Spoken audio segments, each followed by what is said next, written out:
Assalamualaikum warahmatullahi wabarakatuh. Selamat datang di channel ini.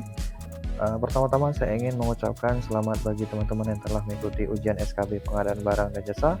Semoga hasilnya sesuai dengan ekspektasi teman-teman, sesuai dengan harapan, sesuai dengan persiapan selama ini. Untuk teman-teman yang belum mengikuti ujian SKB, tetap semangat dalam belajar karena persiapan yang baik hasilnya juga akan mengikuti. Pada video kali ini, mari kita latihan 10 soal pengadaan barang jasa tentang Perpres 16 dan juga Perpres 12. Lebih tepatnya, itu di persiapan pengadaan barang dan jasa. Mungkin materinya bisa dilihat di video saya, yaitu di part 6 dan part 7. Sekedar informasi saja ini, bahwa saya juga membuat series latihan soal ya. Bisa lihat di playlist tentang latihan soal. Nah, dikarenakan pada video kali ini tentang persiapan pengadaan barang jasa, nah saya di series latihan soal tersebut telah membuat video juga tentang persiapan pengadaan barang jasa. Ada sekitar 3 video, itu ada di part 5, part 6, dan part 7. Nah, semoga dengan video latihan soal saya ini dapat membantu teman-teman dalam mempersiapkan diri untuk melaksanakan ujian. Oke, nah jangan berlama-lama, mari kita mulai dari nomor 1.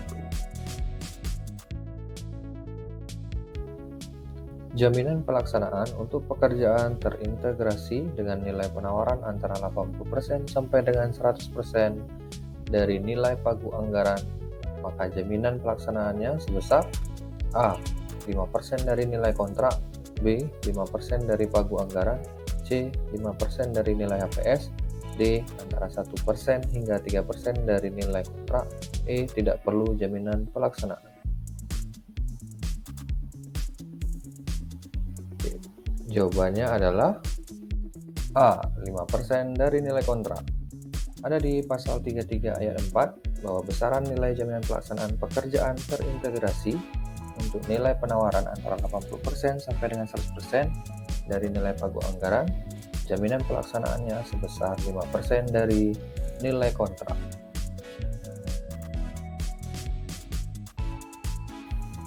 Nomor 2, pengadaan kursi CPNS 2021 dengan harga 150 juta melalui e-purchasing, maka jaminan pelaksanaannya sebesar A. 5% dari nilai kontrak, B. 5% dari pagu anggaran, C. 5% dari nilai HPS, D. Antara 1% hingga 3% dari nilai kontrak, E. Tidak perlu jaminan pelaksanaan. Jawabannya adalah E. Tidak perlu jaminan pelaksanaan. Ada di pasal 33 ayat 1 dan 2, di mana jaminan pelaksanaan diberlakukan untuk kontrak pengadaan barang pekerjaan konstruksi atau jasa lainnya dengan nilai paling sedikit di atas 200 juta. Nah, sedangkan pada soal kali ini harganya adalah 150 juta, berarti di bawah 200 juta. Yang kedua, ada di pasal 33 ayat 2 bahwa jaminan pelaksanaan itu tidak perlu dalam hal A. pengadaan jasa lainnya yang aset penyedia dikuasai oleh pengguna, B. pengadaan barang atau jasa melalui e-purchasing. Nah, soal nomor 2 ini menggunakan e-purchasing sehingga tidak diperlukannya jaminan pelaksanaan.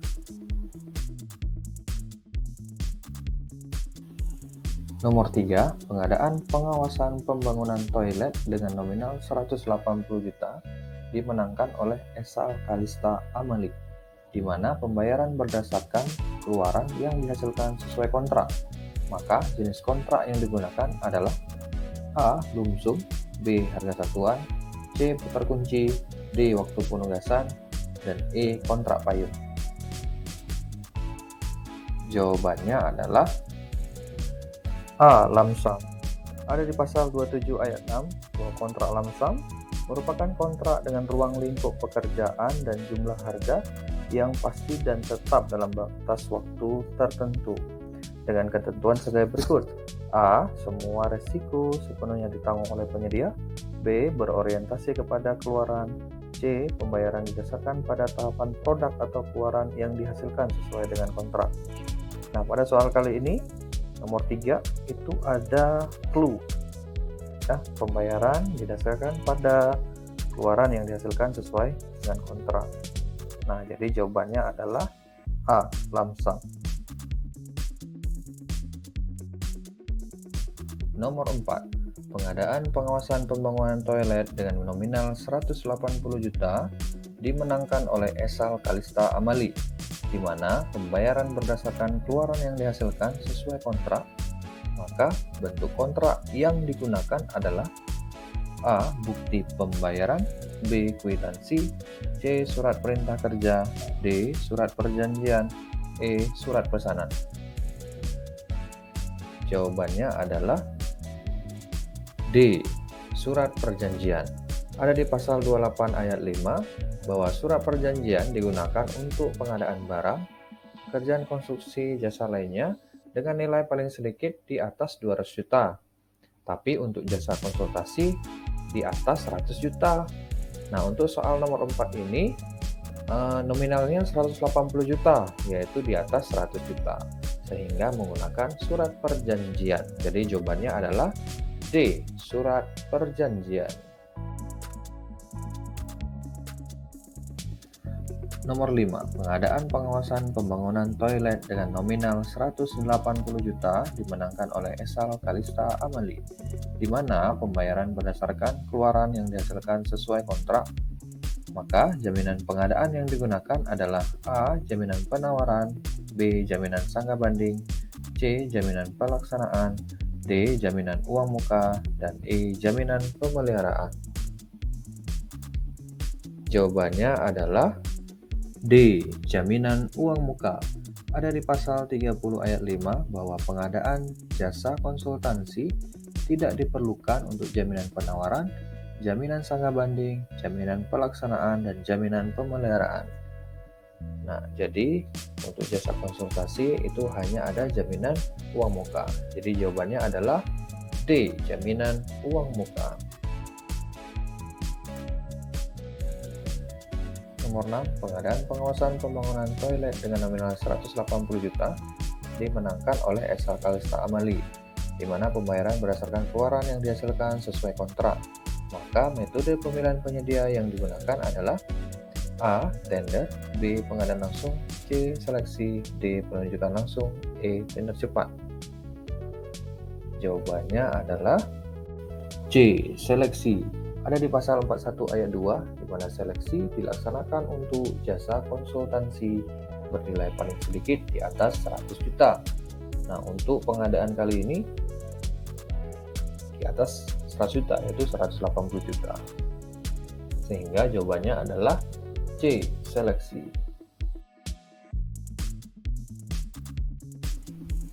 Soal nomor 7, pengadaan pengawasan pembangunan toilet dengan nominal 180 juta dimenangkan oleh Esal Kalista Amali, di mana pembayaran berdasarkan keluaran yang dihasilkan sesuai kontrak.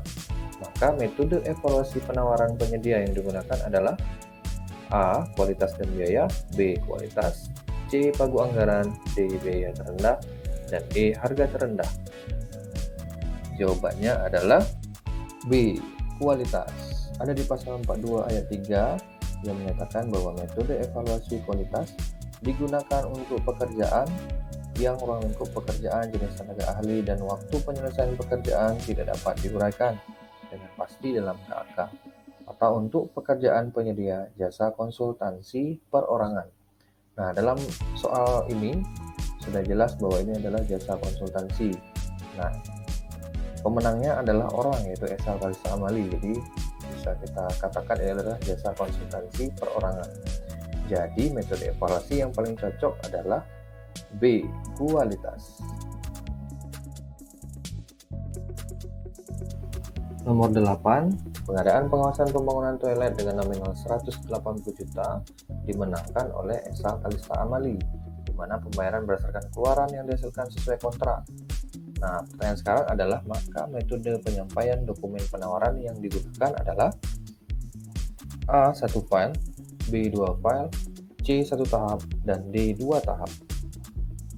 Jawabannya adalah B. 2 file. Ada di pasal 43 ayat 2, di mana metode penyampaian dokumen penawaran pada pemilihan penyedia jasa konsultansi melalui seleksi menggunakan metode dua file.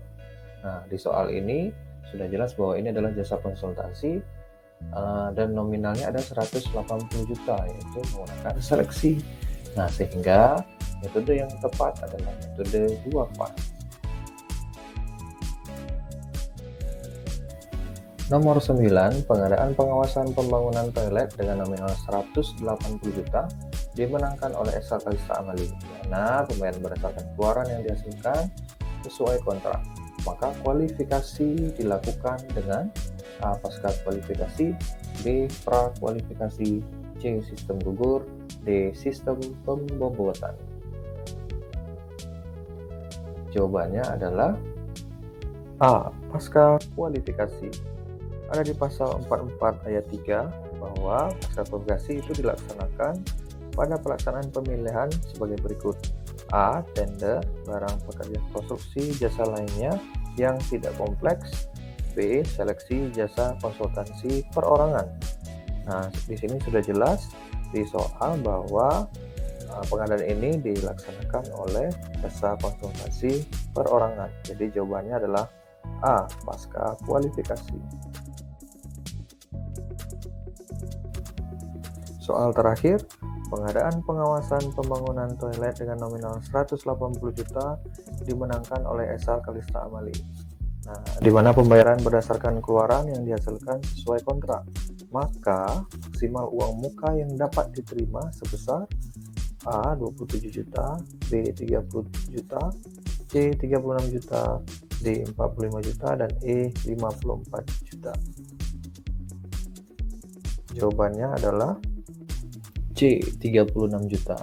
Ada di pasal 29 ayat 2, di mana uang muka itu diberikan kepada paling tinggi 30% dari nilai kontrak untuk usaha kecil, 20% untuk usaha non kecil dan penyedia jasa konsultansi, dan C. 15% dari nilai kontrak untuk kontrak tahun jamak.